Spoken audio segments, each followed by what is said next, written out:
Muy buenos días a todos. Esta vez en la mañana los agarramos madrugando. ¿Cómo estás, León Ramos? Bien, soy un zombie en este momento. Yo no soy un ave de mañana, pero ya tomé café, entonces ya estoy activado y empezando a echar a andar las neuronas, exactamente. Sí. Pues feliz porque tenemos un programa diferente hoy. Hay temas muy interesantes que vamos a tocar, pero es una óptica distinta, Lina. Platicábamos un poco qué íbamos a hacer para el mes de la ciberseguridad, que es octubre, y pues uno de los primeros temas que vino a mi cabeza fue definitivamente hablar con Miklos Lucas, que es uno de los pensadores y más críticos de la tecnología, en diferentes aspectos, y ya lo tendremos acá, y quiero que por favor alisten sus comentarios, todo esto para que lo podamos platicar. Y bueno, para esta entrevista invité a uno de mis grandes amigos, un amigo que siempre me motiva a estar leyendo y estar investigando, que es Quetzel Cárdenas, que está allá en Orizaba, estos dos allá en Veracruz, ustedes dos. ¿Cómo estás, Quetzel? Muy bien, Alina. Muy buenos días a todos. Muy buenos días, León. Bueno, aquí estamos acompañándote en esta mañana. Y la intención también, creo yo, de sugerirte esta entrevista es porque creo a veces solamente nos concentramos en los aspectos técnicos de la tecnología, valga, o del mundo tecnológico que nos rodea, pero detrás de ese mundo tecnológico también hay todo un contexto cultural y cómo esta tecnología repercute en nuestro día a día, en nuestros hábitos y en nuestras costumbres como personas. Entonces necesitábamos a alguien que pudiese como generar ese puente o vincular ese puente y nos diera la comunicación entre ese, digamos, aparato mediático tecnológico y todo el aparato cultural que se ciñe alrededor de él. Claro que sí, por favor explícanos brevemente tu experiencia académica, tu bagaje académico. Bueno, yo poseo formación bibliotecológica, soy un entusiasta de las tecnologías recientemente, porque antes me confieso, las repudiaba un poco. Ahora soy un poco más entusiasta de las tecnologías, trato de verlas un poco como algo neutral. Y también, pues intento desde la trinchera de lo local dar un poco la batalla cultural. Perfecto, pues vamos a presentar a nuestro invitado de hoy, Miklos Lucas, desde el Reino Unido. Muy buenos días, Miklos, ¿cómo estás? Alina, León, Quetzel, ¿qué tal? Un placer estar con ustedes. Muchísimas gracias por la invitación y, bueno, dispuesto a conversar de lo que ustedes consideren relevante. Uy, la agenda es larga, pero vamos a tratar de concentrarla y si no, pues bueno, tendremos que invitarte nuevamente al programa. Voy a leerle brevemente tu semblanza. Miklos Lucas de Pereni es PhD en Management de la Universidad de Manchester en el Reino Unido. Actualmente es profesor principal de Ciencia, Tecnología e Innovación de la Universidad de San Martín de Porres en Lima, Perú, y también ha sido profesor de las universidades de Essex, Manchester en el Reino Unido y St. Graduate School of Business en Perú. Así que pues hoy estamos muy, muy contentos de tenerte. Y bueno, pues en la preparación de esta entrevista creo que hay muchos temas y pues como te comentaba, este programa va a una comunidad muy específica de desarrolladores, de makers, de gente que está involucrada y que está muy emocionada con la tecnología y creo que es bueno que veamos el día de hoy una perspectiva completamente diferente. Así que, pues bueno, ¿cómo, desde tu perspectiva, cómo podemos hacer un acercamiento a toda esta hipertecnologización, si lo podemos llamar así, que estamos viviendo o que vivimos durante la cuarentena y sobre todo, cómo nos está afectando como sociedad en general? Bueno, tengo que empezar diciendo que no soy un enemigo de la tecnología, para nada. Quizás Quetzel tenga una visión más crítica de la tecnología y ya se haya amistado un poco con ella. Él habría cabido en la categoría de, no creo que anarcoprimitivista, pero probablemente un neoludita, ¿no? Yo me defino como un tecnoescéptico. Esto quiere decir que encuentro que la tecnología tiene cosas muy positivas, pero también la carne viene con hueso. Es decir, la gente tiende solamente a valorar o a dimensionar o a enfocarse en las cosas positivas que nos trae la tecnología, pero los usos que se les da a la tecnología también pueden tener efectos que son peligrosos. Y lo que hoy vemos es un tecno-optimismo, un entusiasmo muy exacerbado del uso de tecnologías, que obviamente son permanentes en el uso, en nuestras vidas están constantemente presentes, pero creo que se está perdiendo un poco el foco de hacia dónde nos está llevando esta excesiva dependencia a la tecnología, que ha sido exacerbada por el asunto del COVID, del confinamiento, y el hecho de que nosotros hoy estemos comunicándonos por este medio, no es que no haya ocurrido antes, pero que se haya, dentro de esta narrativa de nueva normalización, que se haya normalizado esta anormalidad de relacionarnos exclusivamente por medios digitales, es una de las cosas que a mí me llama la atención y que considero que son peligrosas, y no necesariamente peligrosas, pero sí indeseables para el desarrollo de sociedades orgánicas sanas y más fuertes, ¿no? Claro. Miklos, en tu pensar, ¿crees que justamente ahorita el tema de la contingencia que estamos viviendo por la pandemia del COVID-19 es de alguna manera el pretexto adecuado o el pretexto que se necesitaba para forzar a la gente a utilizar tecnologías que de manera más orgánica o de manera más natural la sociedad no demandaba o no hacía uso de ellas normalmente? Esto dado en un entendimiento que yo tengo de que justo hoy tenemos una tecnología que a veces avanza más rápido de lo que las demandas de la sociedad tiene. No sé cómo lo veas. Sí, bueno, es cierto eso, ¿no? Vamos a decir, las tecnologías van avanzando y nuestra capacidad para comprender esas tecnologías va disminuyendo. O sea, ponte a pensar el poder de procesamiento que han tenido las computadoras, que según la ley de Moore, que es esta famosa ley de Moore, que se reduce a la mitad el número de transistores, pero se duplica el poder cada 2 años, y hay un crecimiento exponencial en ese sentido. Entonces tienes poder de procesamiento de computadoras muy fuerte, muy superior a la capacidad computacional del ser humano en la actualidad. Y por otro lado tienes al cerebro humano, que es una maravilla, que es la computadora más perfecta que existe en este momento, ¿no? En la cual aún así son producto de años, si es que nos ascribimos a la teoría de la evolución. Estamos hablando de millones de años de evolución que han resultado en esto. Entonces, claro, tendremos una menor capacidad de procesamiento bruto, numérico, cuantitativo, pero nuestros cerebros, a diferencia de las computadoras, pueden establecer patrones, pueden crear, pueden sentir, percibir capacidades que las máquinas, aún ni siquiera con los avances de inteligencia artificial, han logrado, y que creo que en el mediano plazo tampoco van a lograr, ¿no? Ahora, con respecto al tema del COVID, yo tengo una apreciación muy personal. Yo creo que este es un gigantesco plan global de ingeniería social, pero aún así, independientemente de mi comentario, ¿okay? Entonces, para que la gente no invalide el punto que voy a hacer, sea o no sea un plan de ingeniería social a nivel global, que a mi entender lo es, el hecho es que hoy se ha intensificado de tal manera el uso de la tecnología, no solamente para el trabajo, sino también para las comunicaciones, para las relaciones afectivas, ¿no? Puedes tener, por ejemplo, cibersexo, ciberamor, ciberromanticismo, ciberodio, ¿no?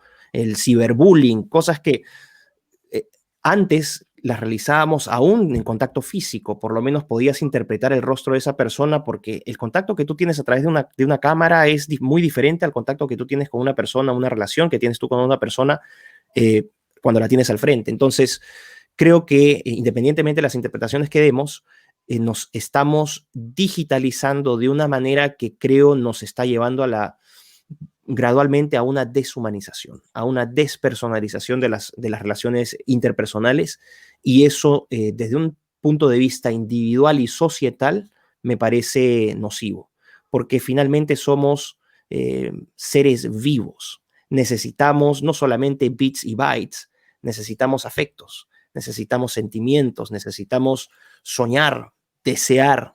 Esas cosas las computadoras no pueden darte eso. Y ni siquiera esta relación que tenemos, como dije, virtual, de pantalla, puede transmitir esas sensaciones, esas emociones o esas percepciones de una manera tan clara como si fuese persona a persona. Entonces creo que ahí estamos perdiendo poco a poco nuestra humanidad al digitalizar nuestras relaciones. Ok. Eh, También coincido y adscribo a tu pensamiento, no solamente en cuanto al uso de la tecnología, sino también en cuanto a la crisis que estamos viviendo. Pero bueno, antes de seguir avanzando en esto, ¿podrías esquematizarnos de una manera muy, si quieres, somera, pero a manera de plano cartesiano, o ubicarnos de alguna manera entre las diferentes posturas o ideologías que hay actualmente con respecto a la tecnología, para que nuestros escuchas o aquellos que nos observen se puedan ir más familiarizando con todo esto que vamos a estar hablando? Claro, mira, esto tengo que decir que es, gracias por la oportunidad, porque esto es producto de mi investigación, es fruto de mi trabajo. Acá hay propiedad intelectual que se tiene que respetar y es un nuevo mapa ideológico. Tradicionalmente nos movíamos en el eje izquierda-derecha o incluso en el test de Nolan, que era este eje, ¿no? Este doble XY, eje X, XY, y habían estos planos. Estas ideologías, entendidas desde una perspectiva político-económica, están perdiendo relevancia. Entonces tú podías partir de la izquierda, podrías hablar del marxismo, en la izquierda vamos a decir más extrema, después vas al socialismo, después vas al centro, después pasas al liberalismo y después puedes ir al libertarismo, ¿ok? Ese sería el plano habitual. Y desde la izquierda, los valores que tú vas a resaltar son Estado, sociedad o colectivo y los conceptos de igualdad y justicia. Mientras que por la derecha tú vas a resaltar o privilegiar el concepto de individuo, el concepto de mercado y la libertad. Entonces, es en ese plano donde habitualmente nos movíamos, ¿ok? Pero si tú te fijas, y bueno, tendría que incorporar también al conservadurismo, que no es una ideología, es decir, que no nace de la teoría como estas cuatro que he mencionado, sino que es una, vamos a decir, una forma de pensamiento que surge con la experiencia. Entonces, podrías incorporar al conservadurismo, si quieres colocarlo en este eje, al cual no pertenece, pero sería un centro derecha, es decir, más alineado a los valores del liberalismo y el libertarismo.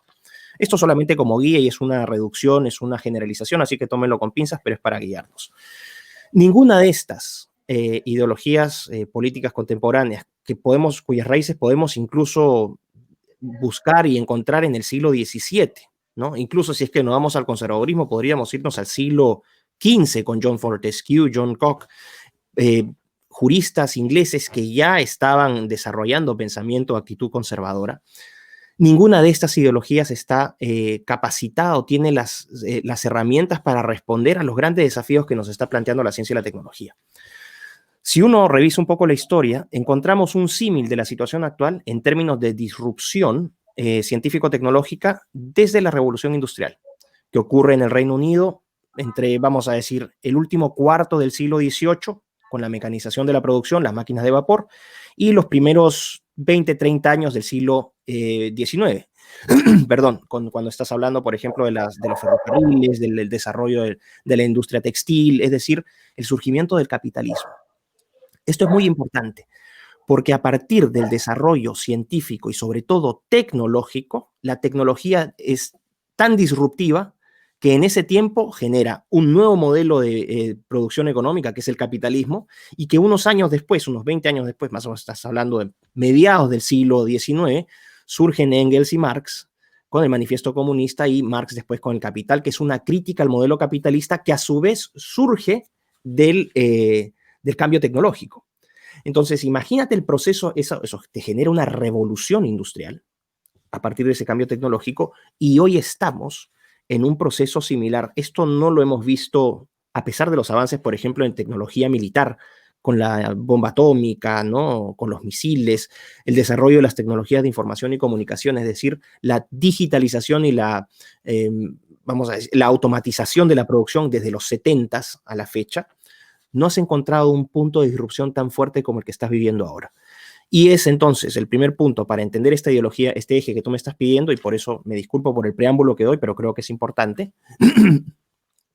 La tecnología es indispensable para entender la forma como nosotros vamos a concebir no solamente modelos políticos y económicos que van a pasar a un segundo plano, sino cómo nos vamos a concebir nosotros como seres humanos.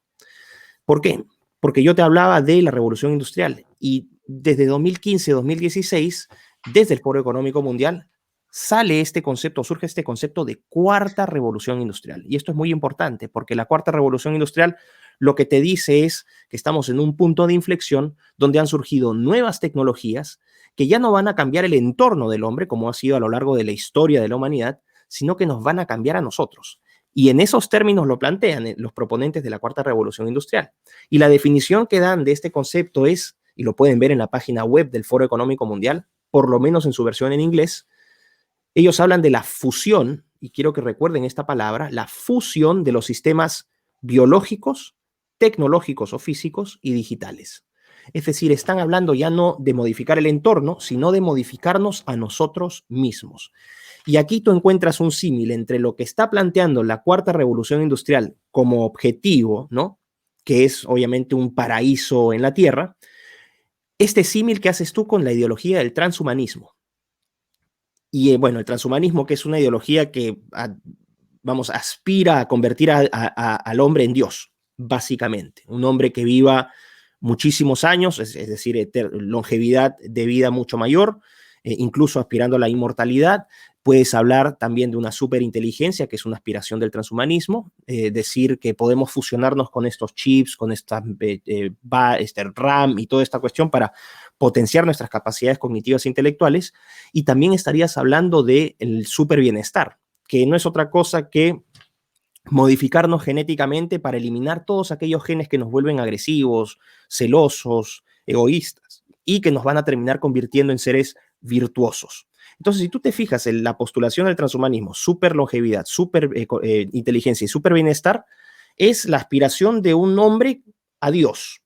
Y esta ideología, que podría parecer un producto de ciencia ficción, ya es política pública internacional a través del Foro Económico Mundial. Y si se fijan y revisan los planes de los gobiernos en distintas partes del mundo, están abiertamente implementando esta ideología. Entonces, me dices, ¿cuáles son las ideologías ahora?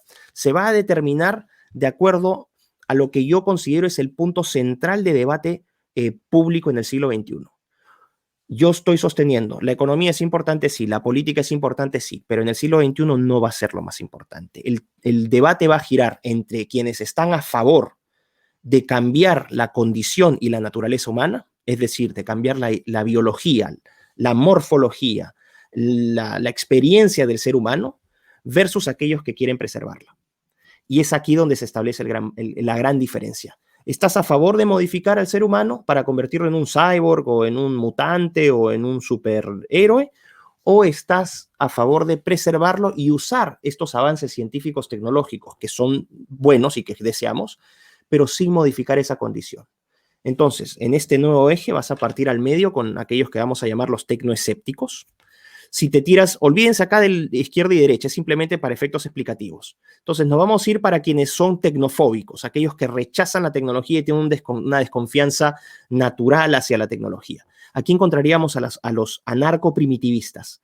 Son gente, hay un estadounidense que es promotor y difusor de esta ideología, que es John Searson.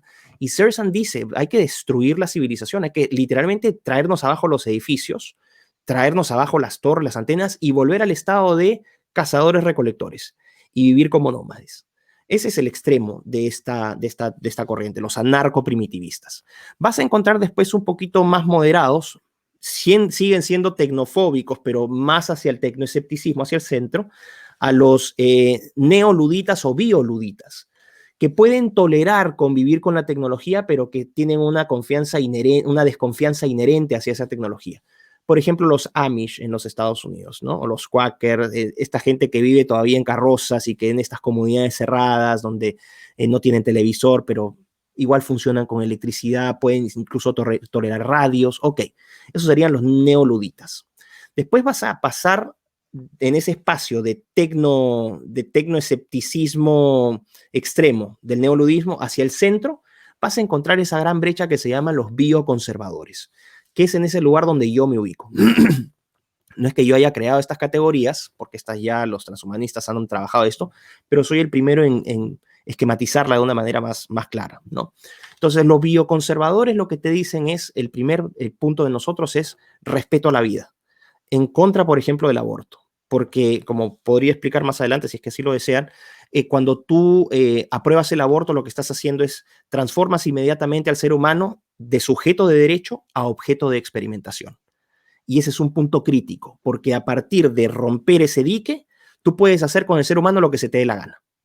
Y puedes entonces aspirar a estas visiones transhumanistas. Por lo tanto, el bioconservador es defensor de la vida, no desde una perspectiva religiosa únicamente, porque esta es la gran trampa. Te dicen, uy, está loco, este es un fanático religioso. Yo soy agnóstico.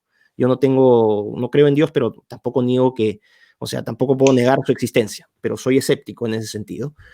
Puedes defender el bioconservadurismo desde el secularismo como desde la religión, ¿ok? Entonces el bioconservador te va a decir no al aborto y no a la modificación del ser humano. ¿Eso qué significa? Adelante con las terapias, adelante con las medicinas, curémonos si es que esto nos ayuda a ser mejores. Incluso si hay gente que perdió brazos, bueno, si hay prótesis que los pueden ayudar muy bien en la medida en que no altere la identidad del ser humano, ¿ok? De ahí vas a pasar ya hacia el otro lado del tecnoescepticismo, hacia los tecnofílicos. Y aquí vas a encontrar a los bioprogresistas.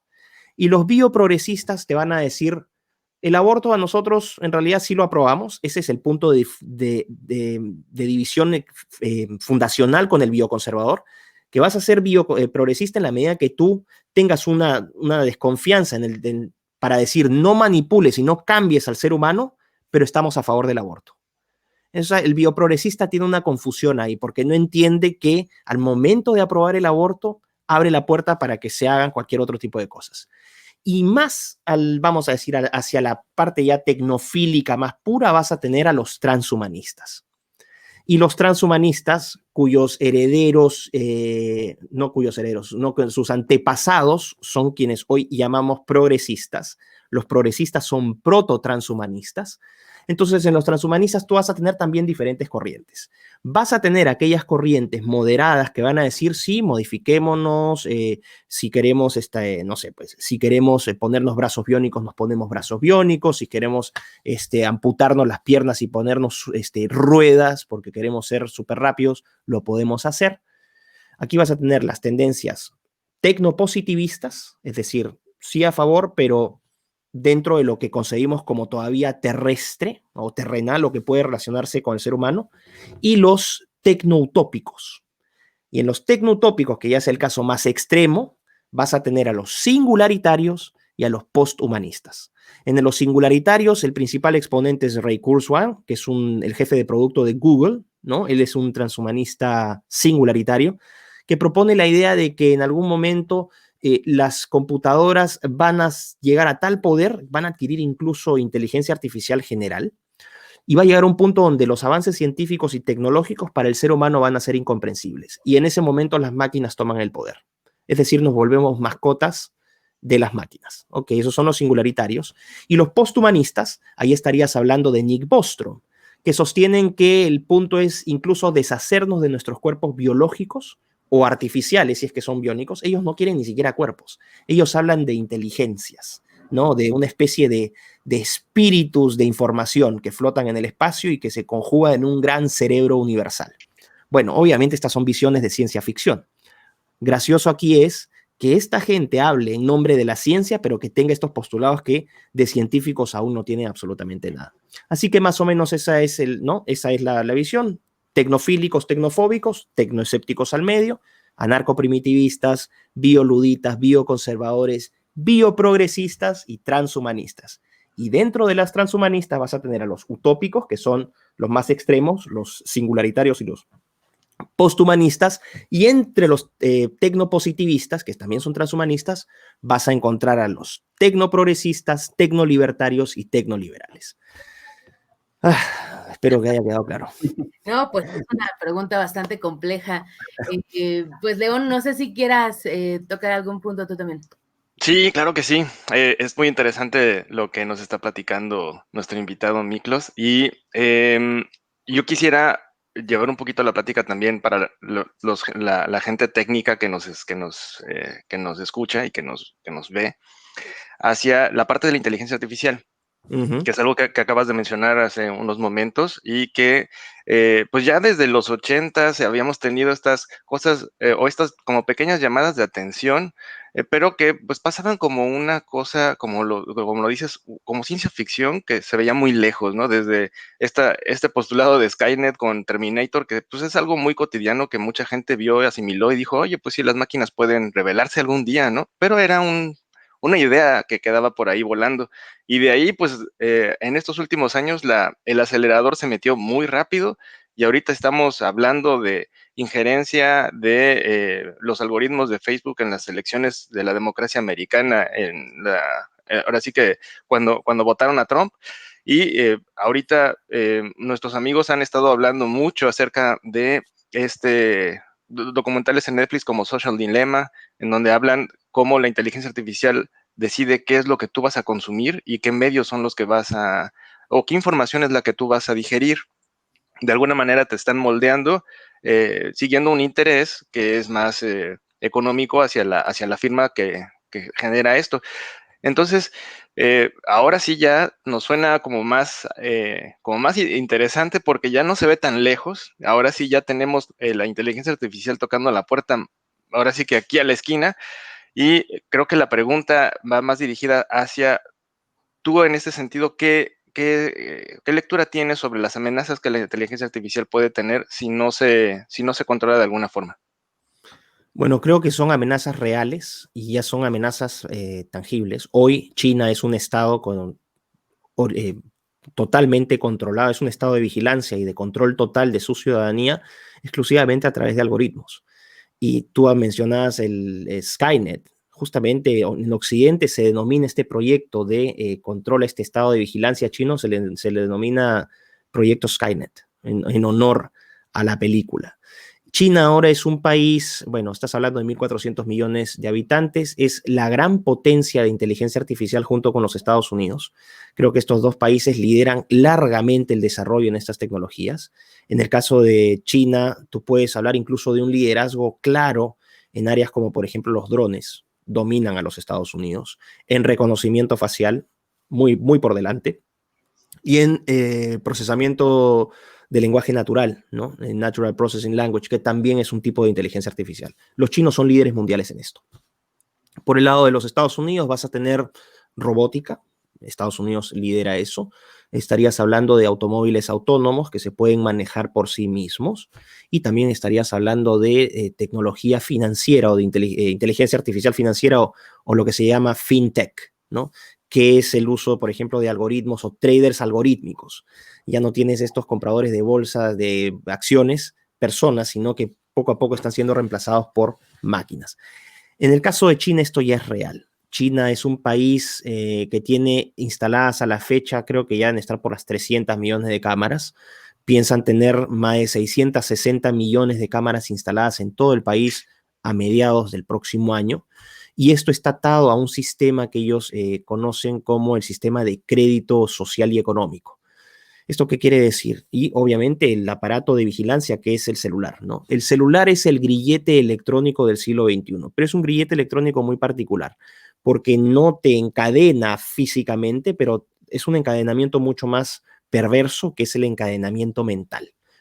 La gente está encadenada mentalmente a sus celulares. En China se aprovecha esto y en China entonces vas a funcionar con los celulares un programa que se llama WeChat, que es una especie de Facebook potenciado. No solamente vas a hacer servicio de mensajería y de llamadas, sino que WeChat también te proporciona la información que obviamente el Partido Comunista Chino quiere que veas. Todo aquello que no quieren que veas va a ser censurado.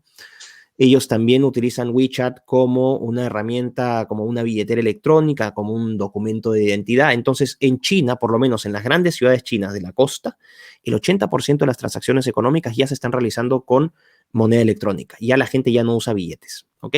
Entonces, ¿qué hacen con el celular, con WeChat? Más la geolocalización con tu celular, más las cámaras, más el sistema de crédito social.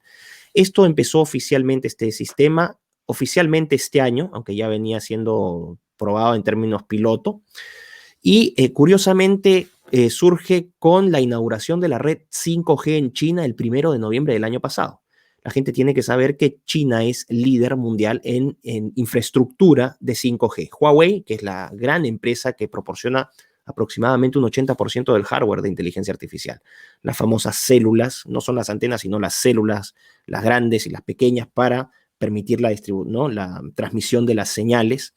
Lo que tiene 5G es que te permite, vamos a decir, te permite transmitir información en un volumen y una velocidad 100 veces superior, para poner un promedio, a las redes 4G.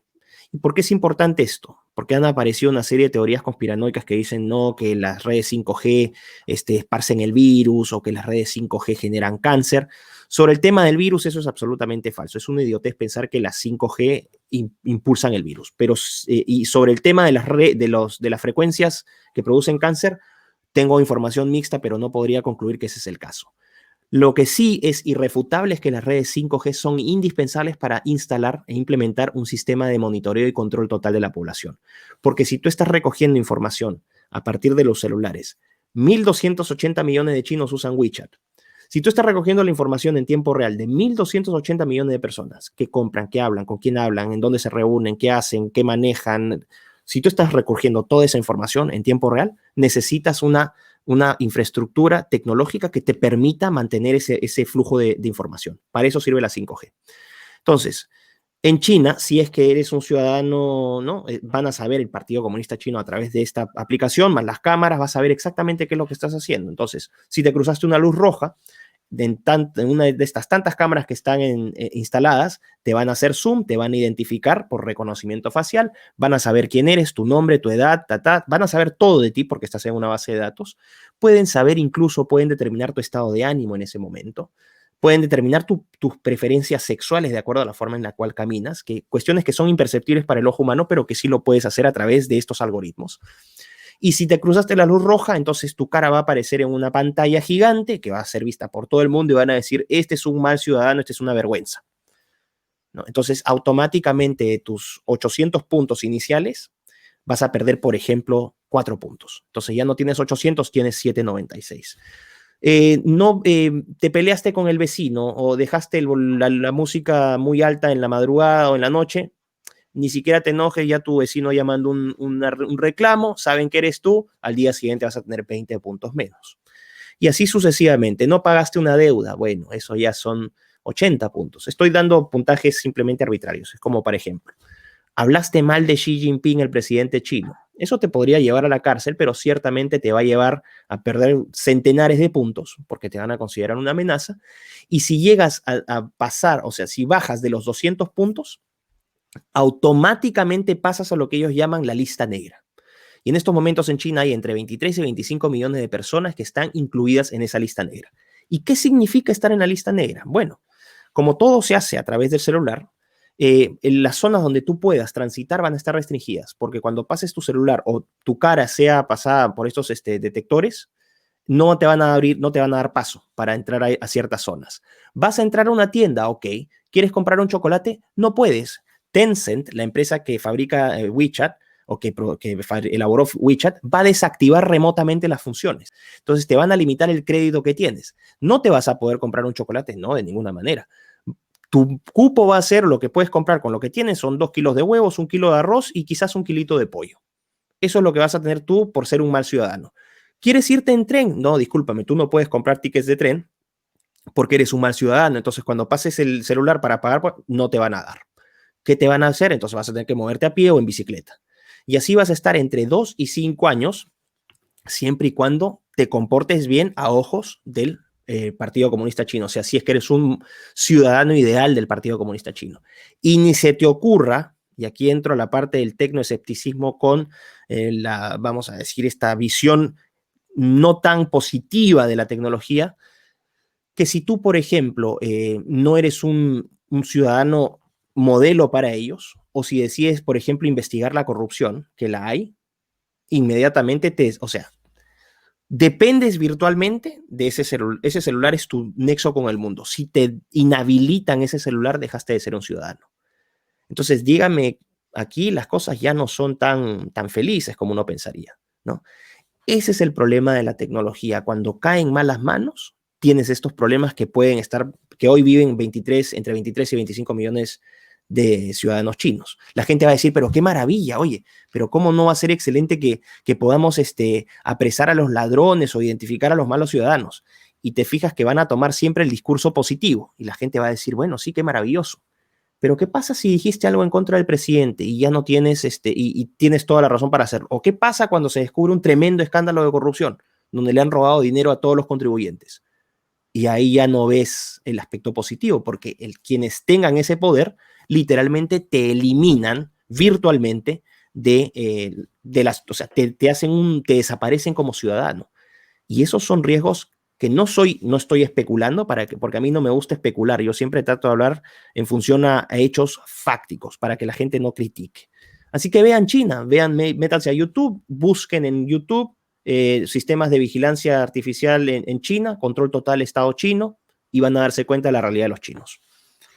Y bajo esta perspectiva, Miklos, pues la ciberseguridad parecería como una capa de la capa, es decir, mientras en teoría los estados dicen que nos están protegiendo, basándonos en lo que dice, por ejemplo, Edward Snowden o Chelsea Manning, ¿no?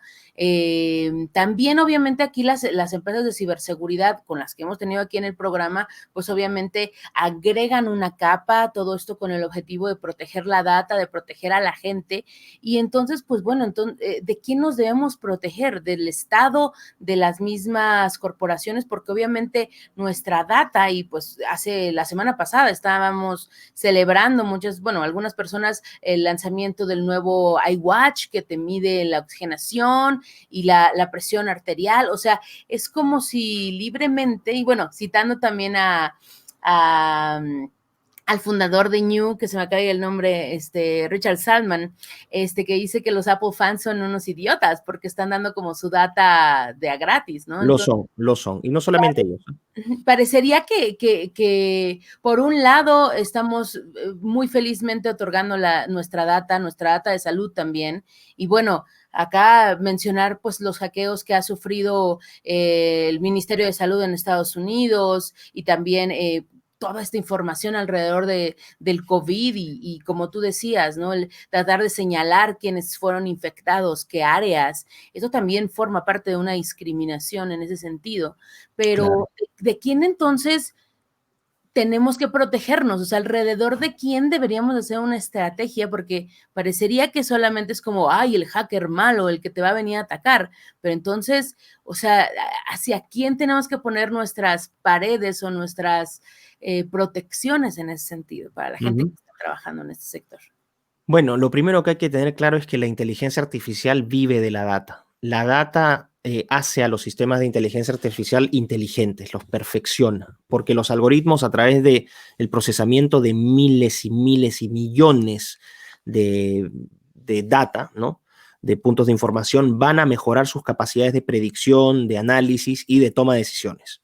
Entonces, vamos a decir, las grandes empresas que hoy controlan la inteligencia artificial o que están en la frontera tecnológica de la inteligencia artificial, dije antes Estados Unidos y China, pero a nivel empresarial son, en los Estados Unidos, Google, bueno, Alphabet, Microsoft, Amazon, IBM, Facebook, muy importante, Nvidia, que es esta empresa que hace las tarjetas de video.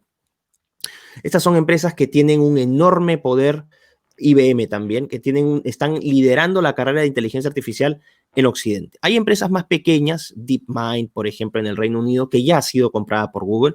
Tienes empresas más pequeñas que también están trabajando, pero las que dominan el mercado aquí son estas grandes, ¿no?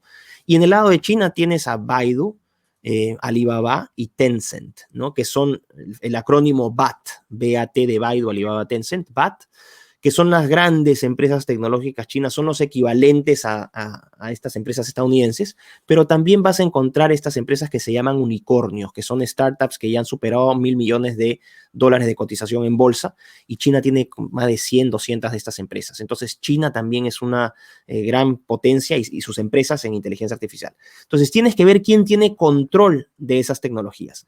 Me da risa cuando la gente dice, sobre todo los transhumanistas, dicen, nosotros vamos a poder hacernos esto y vamos a poder convertirnos en super...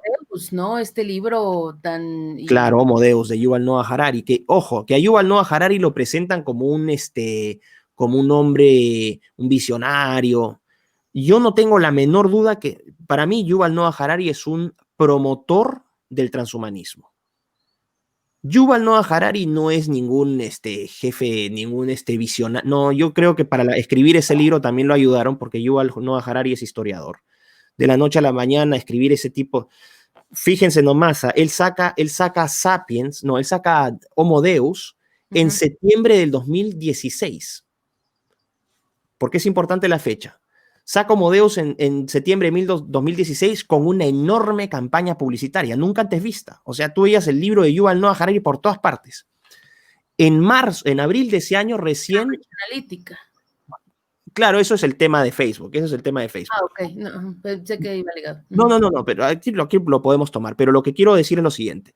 En abril sale esta definición de cuarta revolución industrial. Sale Klaus Schwab diciendo, ¿no? La cuarta revolución industrial, que ya les expliqué, no es otra cosa que transhumanismo hecho política pública. Si no me creen, váyanse a la definición del Foro Económico Mundial.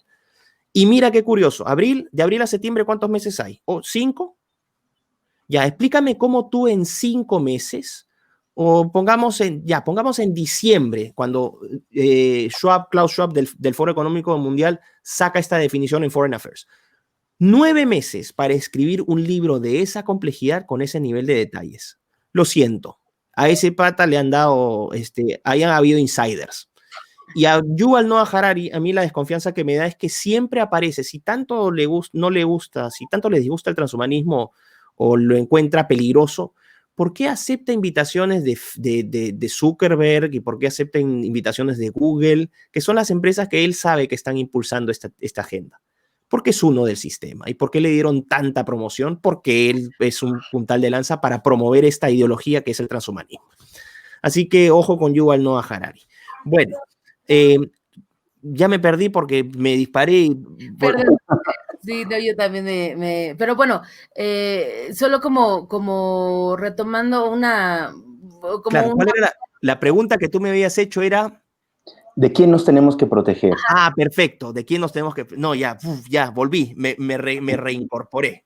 Ok. Nos tenemos que proteger de toda la estructura de poder. Y cuando hablo de toda la estructura de poder, aquí es muy claro. Y esto no es tan conspiración. Conspiración es la que están haciéndonos a nosotros, ¿no? Están conspirando las élites. La gente dice las élites. Y cuando dice, oye, pero eso es las élites, el nuevo orden mundial, eso me suena demasiado ciencia ficción. No, no es ciencia ficción. A la élite la van a encontrar en Davos, cada enero de cada año, reuniéndose para definir los destinos del mundo. De incrustarnos estos conceptos como cuarta revolución industrial. Ok, se ha hablado del club de Bilderberg, sí puede ser, ahí se juntan también los ricos, pero el Club de Roma, el Council of Foreign Affairs, el Aspen Institute, el Foro Monetario Internacional, el Banco Mundial, todas esas organizaciones que son no solamente de los estados, sino también foros de empresa privada, ¿no? Mixtos, ellos son los que están conspirando con la gente. Así que es muy fácil, es esa élite que ya les dije, tiene cara, tiene apellidos, tiene nombres, para que no me estén diciendo que estoy especulando, ¿no? Tienen esta élite. Los más famosos, Soros y Gates, que son los poster boy, pero no son los únicos, hay bastantes más. Y debajo, la gente. Es literalmente el poder político y económico contra la gente. Así de fácil. Y cuando me refiero a la gente, estoy hablando de todos nosotros, independientemente de que seamos izquierdistas, derechistas, de centro, da lo mismo.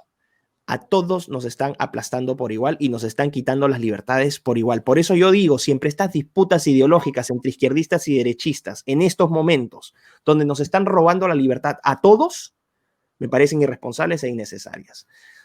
¿De quién nos tenemos que proteger? De estos sujetos. ¿Cómo lo podemos hacer?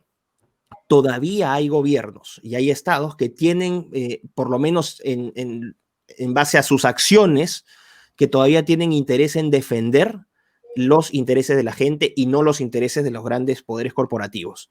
Y puedo equivocarme, pero a estas alturas no puedes confiar en nadie, pero veo, por ejemplo, las acciones de Trump en los Estados Unidos, veo el bloque de Europa del Este con Orbán y con Duda en Polonia y en Hungría, Vox en España. Seguramente ahora me van a tildar de fascista, me importa opino, yo he hecho mi investigación y yo me baso en la evidencia. Y ojo, en lo que estamos viviendo. La evidencia es que todos estamos encerrados, nos obligan a usar bozal, te están destruyendo nuestros trabajos, las economías se están yendo al cacho, la gente no viaja, la gente no abre restaurantes.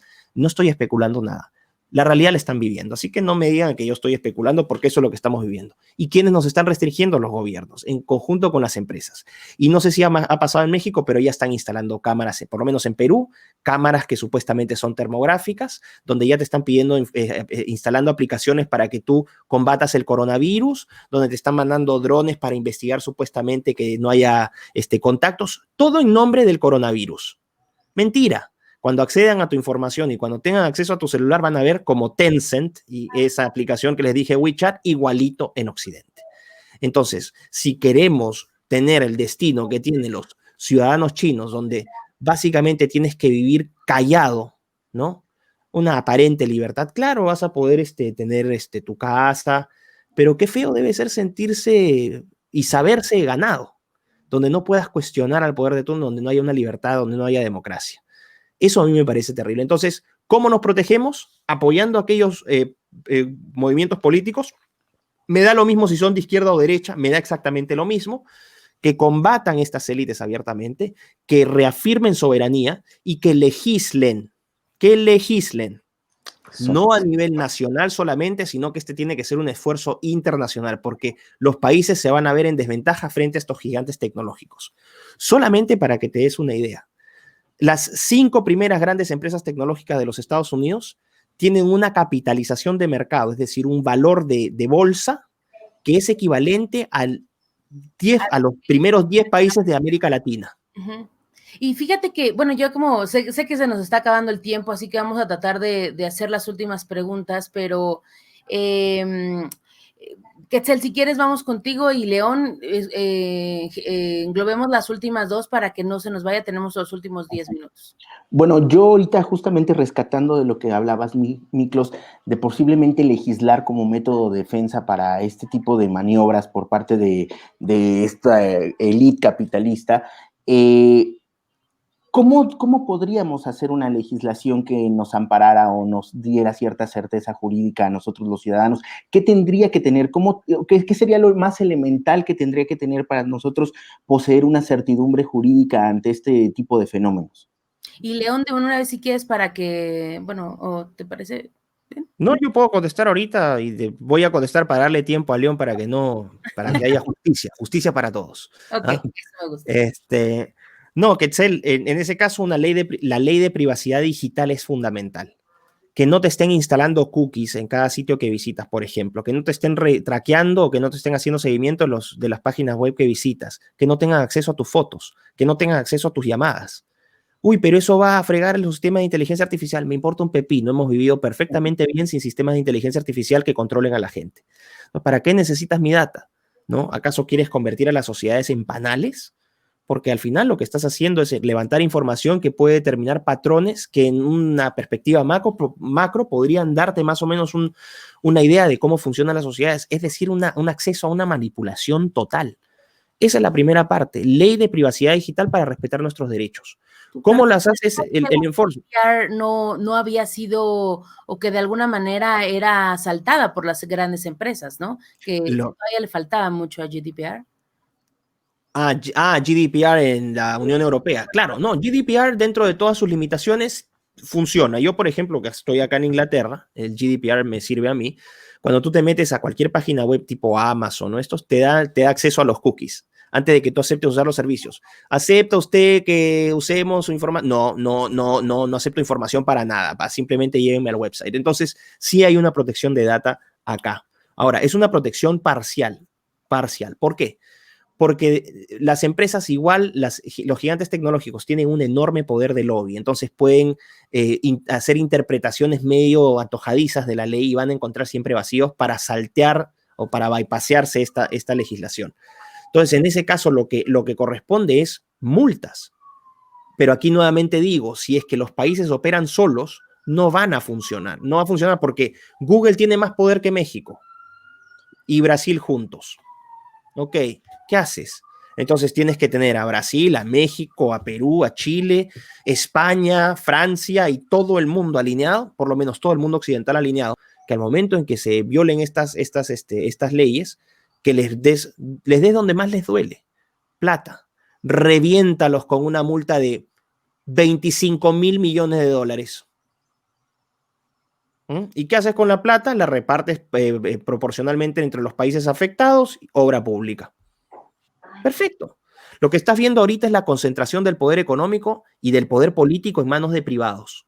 Es lo que está ocurriendo en los Estados Unidos con la elección ahorita que están mandando a este enfermo, a este señor que ya está senil, que es Joe Biden, que es un peligro para la humanidad, ¿no? Y donde están metiendo un candidato a todas luces incapacitado para gobernar, pero ese no es el punto. Ahí la que va a gobernar, por ejemplo, es Kamala Harris, que es una mujer muy perversa, ¿no? Pero es una mujer perversa porque no tiene problemas en someterse a los grandes poderes de turno, porque el Partido Demócrata en los Estados Unidos es el partido de las élites globales, ¿ok? Entonces, tener protección en ese sentido, cosa que podamos hacer, lo que se dice en inglés enforcement, ¿no? O hacer cumplir la ley. Tú haces cumplir la ley con fuerza, no la vas a hacer cumplir. Si al que le quieres sancionar tiene más fuerza que tú, no le vas a sancionar la ley.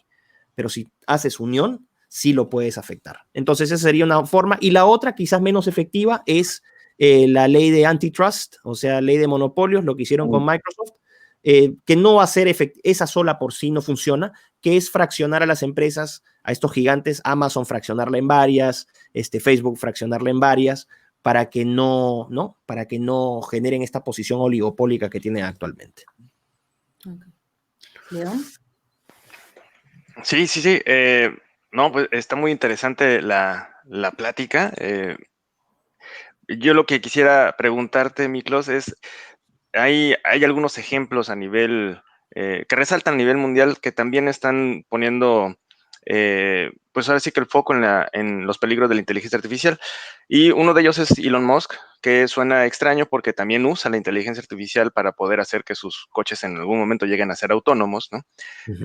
Y su respuesta ha sido crear un instituto para, pues intentar como controlar un poco el desarrollo, ¿no? Y tiene algún decálogo por ahí en donde sugiere algunas formas de poder implementar la inteligencia artificial o darle seguimiento de alguna manera, no acotarla. ¿Existe alguna salida en donde sí podamos coexistir con la inteligencia artificial o ya perdimos esa batalla? A ver, voy a dar una opinión bien subjetiva. Esto no puedo certificar que va a ser así, voy a dar lo que yo creo que va a pasar, ¿no? Creo que el impacto es inminente, es decir, va a haber un bombazo. El tsunami se viene y nos va a reventar igual. Entonces, hay dos opciones. Nos preparamos para el tortazo y nos reforzamos para lo que viene, para ver qué podemos recuperar después, o simplemente seguimos como estamos y que el tortazo nos lleve a todos y bueno, que se refunde el mundo. Yo aspiro a la primera. Yo creo que es importante establecer anclas, establecer puntos donde gente como, bueno, mi posición, que yo soy enemigo abierto de estos abusivos oligopolios tecnológicos, la gente que más adelante pueda retomar esta información pueda tratar de reconstruir el enorme daño que se va a hacer. En la inteligencia artificial, si es que tienes varios tipos, ¿no? Tienes la inteligencia artificial estrecha o narrow, ¿no? Que es la que se está utilizando ahora, por ejemplo, en todos los programas que estamos viendo, el reconocimiento facial, el ajedrez y todas estas cosas. Después tendrías una superinteligencia general, o sea, una inteligencia artificial general que vendría a tener capacidades humanas y una superinteligencia que vendría a adquirir conciencia. Ahorita estamos en la estrecha. Todo lo demás es ciencia ficción. Va a haber un impacto en el mercado laboral fuertemente. Hay todos los trabajos que estén sometidos a automatización, es decir, trabajos que requieran repetición o que requieran capacidades analíticas que te den resultados cuantitativos, todos esos trabajos van a desaparecer. Lamentablemente va a ser así. Mala información o mala noticia para la gente que está estudiando contabilidad, por ejemplo, o para la gente que va a ser chofer de camiones o de buses o de automóviles. Esa gente va a perder trabajo. Todas las funciones, las funciones analíticas, por ejemplo, en los bancos, estas carreras de mando medio o bajo, los asistentes en los bancos, esos que reciben a la gente y dicen cuáles son los planes para crédito, todo va a ser funcionarios virtuales. Se estima, es un paper que se publicó en el año 2012, creo, o 2013, por Fry y Schumacher, que son dos académicos de la Universidad de Oxford, que hablaban de un impacto en los Estados Unidos, ojo, en los Estados Unidos, de 47% de los empleos actuales que van a ser perdidos en manos de la inteligencia artificial. Y esto tú lo llevas a los países nuestros en vías de desarrollo, ese porcentaje puede ser mayor. Es trabajo que tú puedes automatizar y que le va a significar una mayor eficiencia colectiva a la empresa. O sea, la empresa va a generar márgenes de rentabilidad mucho mayores porque se está ahorrando costo de mano de obra. Entonces, va a haber una enorme pérdida de trabajos. Esto sí lo veo inevitable. En las universidades, lo que estamos viendo, yo que trabajo en universidades, profesores, cada vez también va a haber menos. Se va a ir automatizando la educación. Ahora, ¿por qué digo que esto no puede ser sostenible? Porque en algún momento esa gente que ha sido dejada de lado y a la cual se le pretende dar la famosa renta básica universal, por eso es que andan con esta tontería, en algún momento se va a revelar, porque nadie quiere vivir como un esclavo o como una porquería el resto de su vida. Y yo creo que en ese sentido puedo pronosticar grandes dislocaciones y disturbios sociales en todo el mundo. Yo creo que se vienen años muy, muy difíciles. Y no creo que se demoren tanto. Yo creo que en los próximos 5, a más tardar 10 años, vamos a estar viviendo momentos de mucha violencia y mucha tensión. Porque la inteligencia artificial va a entrar, pero va a generar estas disrupciones. Que es exactamente lo que pasó en la Revolución Industrial. En la Revolución Industrial, y ahí vienen los luditas, ¿no? Cuando a Quetzal le decía que era un neoludita. Los luditas eran una organización de campesinos ingleses, británicos, que repudiaban la mecanización de la producción y que durante 1802 y 1813, creo que fue, si mal la memoria no me falla, un grupo de 30.000 que fueron y destruyeron maquinaria de automatización de fábricas textiles y tuvieron que suprimirlos militarmente. Entonces yo veo, lamentablemente, no quiero ser ave de mal agüero, ¿no? Pero creo que eso es inevitable. En algún momento va a haber fuerte conflicto político, económico y sobre todo social. Y quién sabe, de ahí sería especular qué es lo que va a pasar, no lo sé. Pero no quiero terminar con una nota tan pesimista, ¿no? Encuentro que la inteligencia artificial tiene cosas maravillosas, nos puede ayudar en muchas cosas, pero quienes manejan esta tecnología, quienes la controlan, que son estas empresas que ya las dije, de inclusivas no tienen nada. Ellas siguen acumulando riqueza, siguen concentrando riqueza, siguen aumentando su riqueza, siguen aumentando su poder político y la brecha entre los que tienen y los que no tienen es cada vez más grande. Y curiosamente son los que financian todos estos institutos, gobiernos, universidades que te dicen que hay que luchar contra la igualdad, contra la desigualdad. Eso es lo más patético de todo. Miklos, y ya a ver si nos da tiempo de contestar esta última, pero normalmente la gente de tecnología, pues el hecho de aprender a programar, de refugiarse en estas industrias, pues está significando la vida y la muerte para mucha gente. O sea, como si sabes programar, sabes hacer todas estas aplicaciones, de alguna manera estás un poco más alejado de ser pobre o de sufrir muchas circunstancias económicas que ahorita mucha gente está sufriendo, ¿no? Que debemos refugiarnos ahí bajo principios éticos, debemos de apostarle a eso, o qué podemos hacer para tener algún bienestar económico a la larga, ¿no? O al menos en estos 5 años que dices. Claro, uno podría decir apostar por estas carreras técnicas o por lo menos esto de programación en Python, en R y todos estos lenguajes que tú tienes. Sí, la programación podría ser un buen camino. Data Science o la ciencia de datos también, administradores de Big Data, eso también es una cuestión que viene fuerte. Aquellos que quieran estudiar biotecnología y quieran ver manipulación genética, por ejemplo, genómica, mapeo de genes, me parece que hay futuro. Nanotecnología tiene futuro. Robótica tiene futuro, pero no todos pueden estudiar eso porque no todos van a tener acceso a esa educación. Y dos, sean conscientes de que cuando se incorporen a la fuerza laboral, no se van a incorporar a la fuerza laboral de varias empresas, sino que van a ser literalmente empleados para toda la vida y probablemente hasta en cierta medida esclavos de estos gigantes tecnológicos que manejan estas grandes empresas tecnológicas. Entonces, probablemente van a contribuir a que Google siga siendo mucho más fuerte. Entonces, ya no va a gobernar, ya no va a haber probablemente una presidencia. Estoy especulando, pero no sería ilógico pensar que en algún momento el poder de estas empresas sería tal que el mismo gobierno de los Estados Unidos sería irrelevante, o que los gobiernos en los países serían irrelevantes, y que el poder se fuese pasando paulatinamente a estos gigantes tecnológicos. Ese es mi gran temor. Por otro lado, también encuentro que hay carreras que, en las cuales la inteligencia artificial o las tecnologías convergentes todavía no están suficientemente desarrolladas, y creo que para eso falta mucho todavía. Pero, por ejemplo, todas aquellas carreras que exijan creatividad y forma de pensar humana, filosofía, encuentro que va a ser una carrera que paradójicamente va a tener mucha utilidad, porque la gente se va a olvidar de pensar, se va a olvidar de ser humano. Entonces van a ser los grandes portadores de la humanidad, que nos van a recordar cómo pensamos y cómo actuamos y cómo sentimos. Filosofía me parece un campo importante. Todas las carreras que tengan que ver con trato humano, ¿no? Cuidadoras, obstetras, este tipo de cosas, este tipo de profesiones también.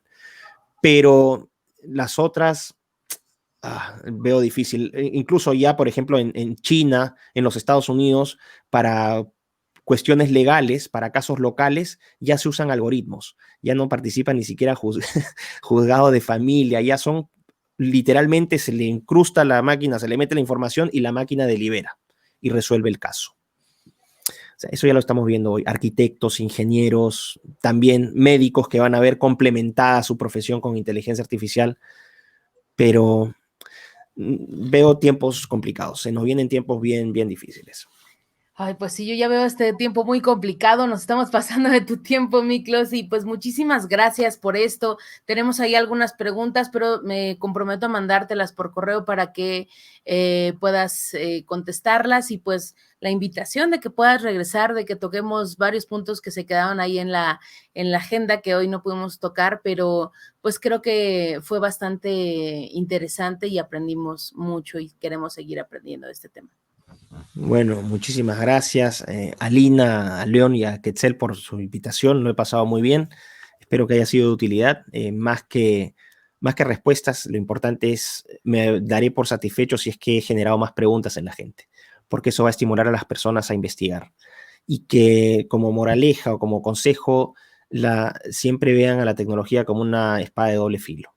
Tiene cosas muy buenas, pero también tiene cosas muy malas. Y así como ustedes permiten que las tecnología tome control de sus vidas, en algún momento va a llegar un punto donde ustedes quizás puedan perder hasta su libertad. Yo creo que ese sería un resultado indeseable. Pero bueno, ya cada uno sacará sus conclusiones. Perfecto, pues muchísimas gracias a todos los que se conectaron. Por favor, compartan este contenido. Recuerden que hoy en la noche, a las 9:30 de la noche, vamos a tener entrevistas también, y pues muchísimas gracias. Hasta la próxima, creadores. Gracias, Miklos. Gracias. Gracias, Miklos.